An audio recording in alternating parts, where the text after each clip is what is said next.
he is not really thinking before he's acting, she's not paying attention to that. And so in her weakness, she is able to contribute to the story as well, and help to enhance those different themes and those different events and make them more believable. So I guess the best way to sum this up would be to say that Shakespeare's stories are really made unique and intriguing to the audience and believable by the characters' roles in each play. Each character is different and contributes uniquely to each different play that Shakespeare's written.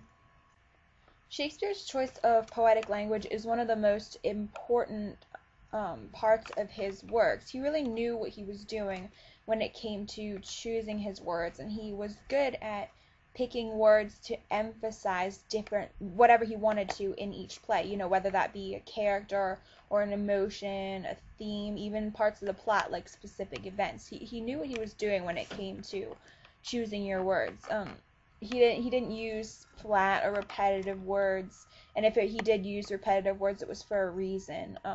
He chose language that made a tragic moment seem more desperate, or a comedic moment seem more ridiculous, instead of having flat moments throughout each scene. So I know sometimes it seems that he was just trying to choose big or flowery words to make his writing seem more well written, but his language is not whimsical or random. He chose his words really specifically, and for the most part he followed a rhythm that was called iambic pentameter.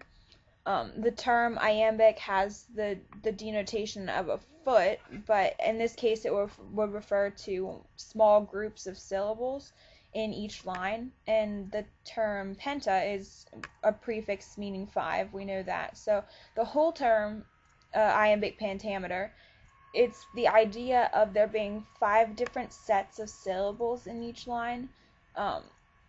It was set in place originally for the actors as they memorized lines, because it gave them a rhythm and a pattern to follow as they were memorizing, hundreds of lines for each play. But ended up, it proves to be interesting for the audience as well as they were listening to, it was pleasing to the ear to hear a rhythm as well.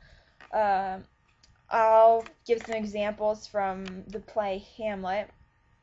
I'll say some of the lines with emphasis on the syllable groups.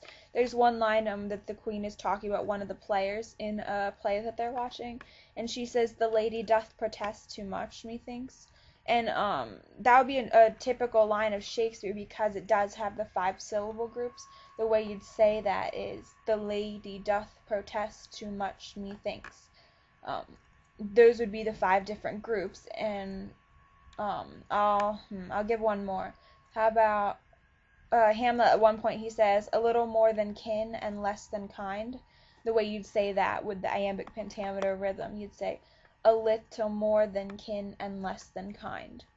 So that's how you would say it. I mean, the actors didn't actually say that. They didn't stand on stage and say their lines like this with emphasis. They didn't do it that way, but it helped them to memorize, and it ended up even when you softened that and just said the lines even normally, if you said "a little more than kin and less than kind," there's still 5 syllable groups even if you aren't emphasizing that. So that was one of the key characteristics. Another one that made Shakespeare really unique is the fact that he didn't always follow his own rules when it came to rhythm. Lots of times he added interruptions to his lines, to the rhythm of the lines, to make it sound unique, like giving it only maybe 4 syllable groups. They're adding a 6th one on the end of a line, or sometimes he splits up the 5 syllables into 2 actors. So someone finishes their line with 3 beats, and the next person picks up the line right after them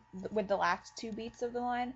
So there's a lot of different ways that he changes around the rhythm, or even breaks his rules occasionally, and he felt that the unexpected changes that he was making in the rhythm of the lines could sometimes help to convey the actors' feelings better than the lines themselves. I think, Hamlet was the first play he attempted to kind of break the rules with and play around with the rhythm he was using, and he was really pleased with the result and the way that it affected the audience, and help the actors get into their lines more. So he ended up doing that again on his following plays and was pleased with the results. There are also multiple genres of drama. Drama in my pajama. Drama in my pajamas. Yes, I'm in my pajamas. Not you but me. Don't you wish you had fancy green pajamas like me? I'm a homeschooler.